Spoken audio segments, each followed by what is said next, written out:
안녕하세요. 손가락 복음 선교의 지휘자 강사입니다. 오신 것을 진심으로 환영하며 해피 바이블을 열어가도록 하겠습니다. 오늘 증거드릴 말씀의 제목은요. 834강 어린 양의 아내라는 제목으로 하나님의 말씀을 나눠보는 시간을 갖도록 하겠습니다. 계시록 21장 9절을 보시게 되면 일곱 대접을 가지고 마지막 일곱 장을 담은 일곱 천사 중 하나가 나와서 내게 말하여 가로되 이리 오라 내가 신부 곧 어린 양의 아내를 내게 보이리라고 말씀에 기록되어 있습니다. 여기 일곱 대접을 가지고 마지막 일곱 장을 담은 일곱 천사가 나왔다고 했는데 일곱 대접은 계시록의 마지막 재앙이라는 것을 말씀을 통하여 알 수가 있고요. 신부 어린 양의 아내를 보여준다고 하고 어린 양의 아내를 보여준 것이 아니라 이 거룩한 성 예루살렘을 보여줬습니다. 계시록 21장 10절을 보시게 되면 성령으로 나를 데리고 크고 높은 산으로 올라가 하나님께로부터 하늘에서 내려오는 거룩한 성 예루살렘을 보이니라고 기록되어 있습니다. 그래서 어린 양의 아내를 보여준다고 하고 이 어린 양의 아내를 보여준 것이 거룩한 성 예루살렘을 보여줬다는 것을 알 수가 있습니다. 이 거룩한 성 예루살렘은 성령으로 올라갈 수 있는 높은 산이라는 것을 알 수가 있고요. 그러면 이 거룩한 성 예루살렘이 무엇을 상징하는가 답을 보도록 하겠습니다. 스가랴 8장 3절을 보시게 되면 나 여호와가 말하노라 내가 시온에 돌아왔은즉 예루살렘 가운데 거하리니 예루살렘은 진리의 성읍이라 라고 말씀에 기록되어 있습니다. 그래서 어린 양의 아내가 이 예루살렘인데 진리의 성읍이란 말이죠. 근데 이 예루살렘이 지금 중동에 있는 예루살렘을 가리키는 것이 아니고요. 다시 택하는 예루살렘이라고 했습니다. 스가랴 2장 12절에 보시게 되면 여호와께서 장차 유다를 취하여 거룩한 땅에서 자기 소유를 삼으시고 다시 예루살렘을 택하신다고 했고요. 스가랴 1장 17절에도 보시게 되면 그 밑에 부분에 다시 예루살렘을 택하신다고 했습니다. 그래서 어린 양의 아내가 되는 이 예루살렘은 다시 택하는 예루살렘이라는 것을 말씀을 드립니다.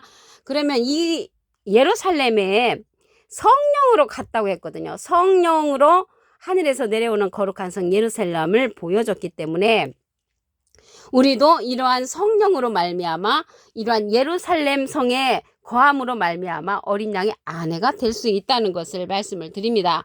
그러면 어떤 성령이냐면 예수님께서 우리에게 보내주는 보낼 보혜사 진리의 성령이라고 했습니다. 요한복음 15장 26절에 보시게 되면 내가 아버지께로서 너에게 보낼 보혜사, 내가는 예수님이 하나님께 부탁을 해서 우리에게 보낼 보혜사 곧 아버지께로서 나오시는 진리의 성령이 오실 때 그가 나를 증거하실 것이요. 그래서 진리의 성령이 예수님을 증거하는 성령으로서 새 예루살렘에 거하는 그러한 자들을 모으는 자입니다. 그런데 여기에서 보시게 되면은 보낼 보혜사라고 했잖아요. 보낼 보혜사를 보내주시는데 이 보혜사라는 뜻은 대언자라는 그러한 뜻을 갖고 있습니다. 요한일서 2장 1절 그 중간에서부터 보시게 되면 아버지 앞에서 우리에게 대언자가 있으니 대언자 앞에서 함자가 있습니다. 조그만하게 3자가 있는데 관주성경 해석란에 보시게 되면 보혜사라고 기록되어 있습니다. 이 보혜사는 파라클레트거든요.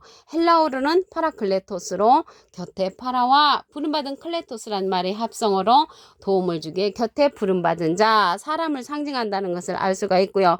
이 보혜사는 라이프 성경 백과사전에 보시게 되면 컴포터 의료자, 카운셀러 상담자, 미래를 중보자, 헬퍼 돕는 자, 서플리케이터, 탄원자란 이름을 갖고 있는 것이 이 보혜사입니다. 근데 이 보낼 보혜사는 또 다른 보혜사라고 했습니다.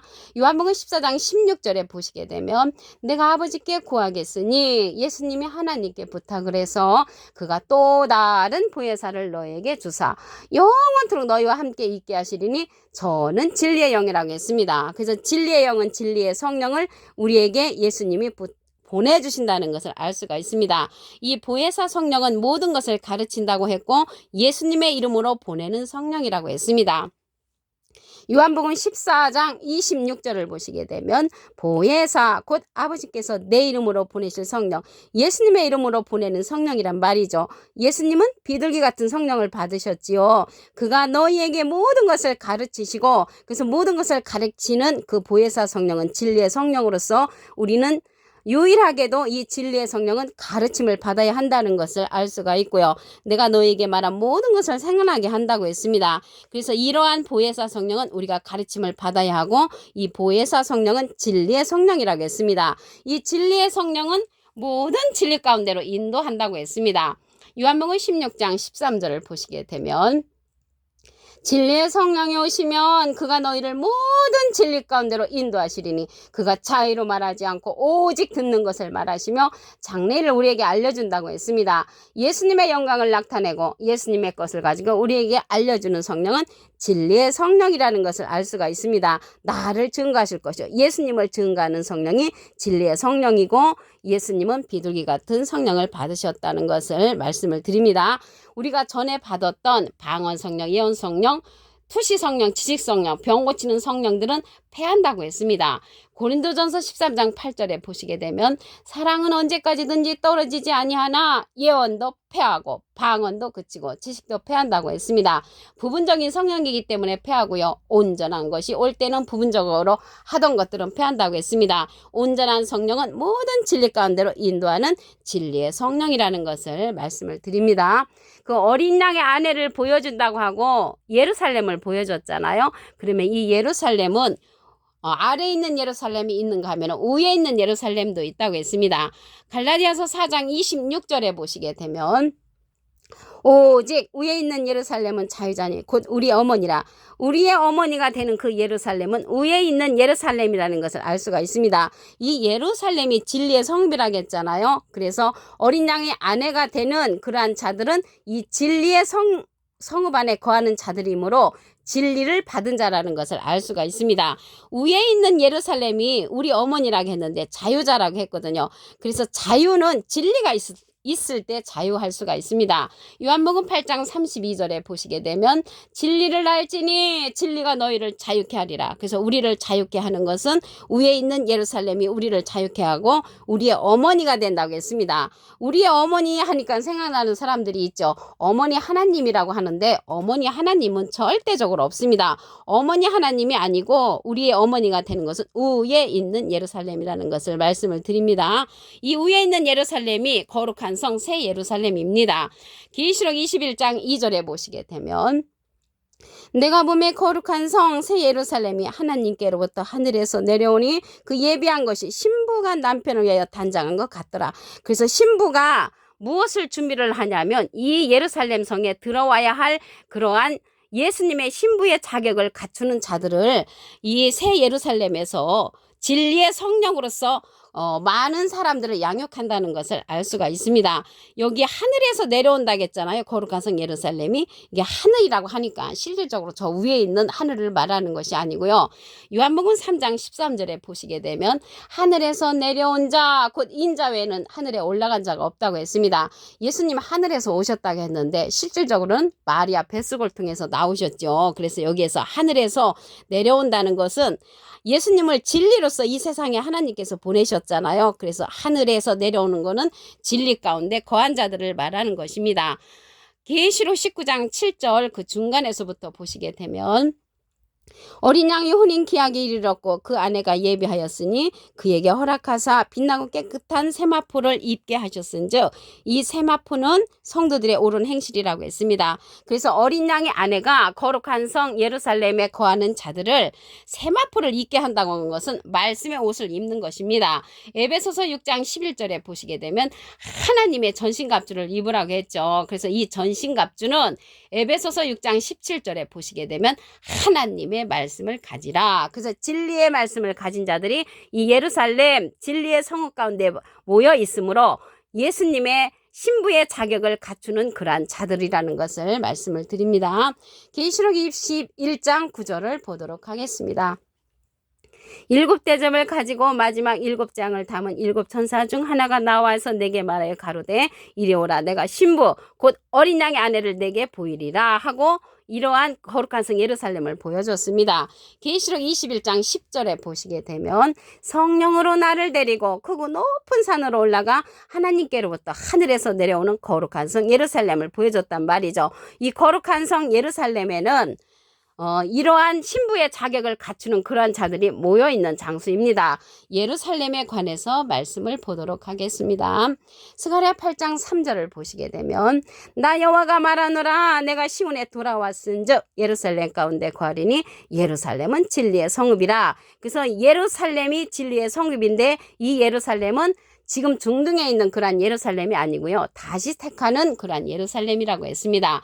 스가랴 2장 12절에 보시게 되면 내가 다시 예루살렘을 택하신다고 말씀에 기록되어 있고요. 스가랴 1장 17절에도 보시게 되면은 그 밑에 부분에 다시 풍부할 것이라 여호와가 다시 시온을 안위하며 다시 예루살렘을 택한다고 했습니다. 그래서 여기에서 예루살렘은 다시 택하는 예루살렘이라는 것을 알 수가 있고요. 이 예루살렘에 성령으로 올라갈 수 있는 그런 예루살렘 성이라는 것이죠. 근데 이 성령으로 크고 높은 산으로 올라가려면 예수님께서 보내주시는 그러한 성령이 있습니다.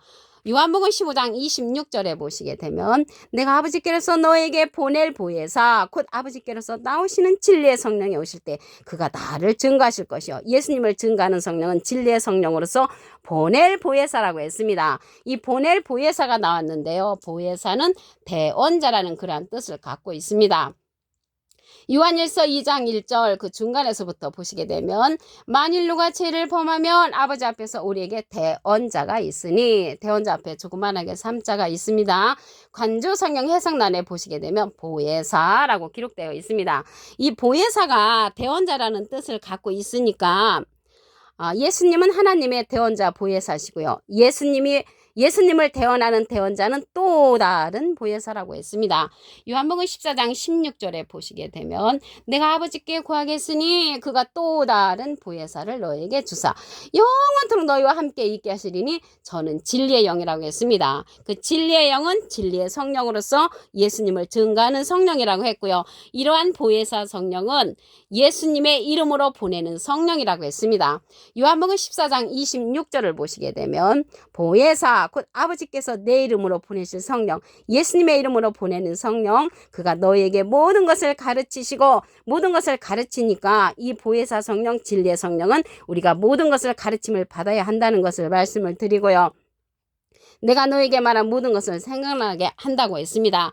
이러한 진리의 성령은 요한복음 16장 13절에 보시게 되면 진리의 성령이 오시면 그가 너희를 모든 진리 가운데로 인도하시리니 그가 자의로 말하지 않고 오직 듣는 것을 말하시며 장래일을 우리에게 알려준다고 했습니다. 그래서 장래를 알려주는 이 보혜사 성령을 알아야만이 우리가 진리의 성읍에 거할 수 있는 신부의 자격을 갖출 수가 있다는 것을 말씀을 드립니다. 예루살렘에 관해서 말씀을 보도록 하겠습니다. 요한복음 4장 26절에 보시게 되면 오직 위에 있는 예루살렘은 자유자니 곧 우리 어머니라. 우리 어머니 하나님이 아니고요. 우리 어머니가 되는 것은 위에 있는 예루살렘을 상징합니다. 이 위에 있는 예루살렘은 거룩한 성 새 예루살렘을 상징합니다. 계시록 21장 2절을 보시게 되면 내가 보매 거룩한 성 새 예루살렘이 하나님께로부터 하늘에서 내려오니 그 예비한 것이 신부가 남편을 위하여 단장한 것 같다고 했습니다. 그래서 이 거룩한 성 새 예루살렘은 하늘에서부터 내려오는데 하늘에서부터 내려온다는 거는 이 하늘은 예수님이 이 세상에 진리로 오신 것처럼 진리를 상징합니다. 그 거룩한 성에는 진리의 성읍이라고 했기 때문에 진리의 성령을 통하여서 이 거룩한 성에 참여할 수 있다는 것을 말씀을 드립니다.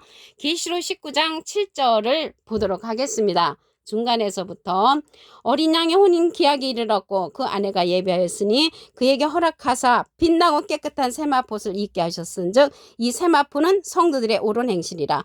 성도들의 옳은 행실을 하는 그러한 자들이 진리의 성읍에 있는 모여 있는 자들로서 예수님의 어린 양의 아내의 자격을 갖춘 자들이 이 진리의 성읍 안에 모여 있다는 것을 알 수가 있고요. 이 진리의 성읍에 모이려면 진리의 성령을 통하여서 예수님의 모든 것을 증거를 받아야 하고 모든 것을 가르침을 받아야 하는 것입니다. 오늘 834강 어린 양의 아내라는 제목으로 하나님의 말씀을 나눠보는 시간을 가졌습니다. 감사합니다.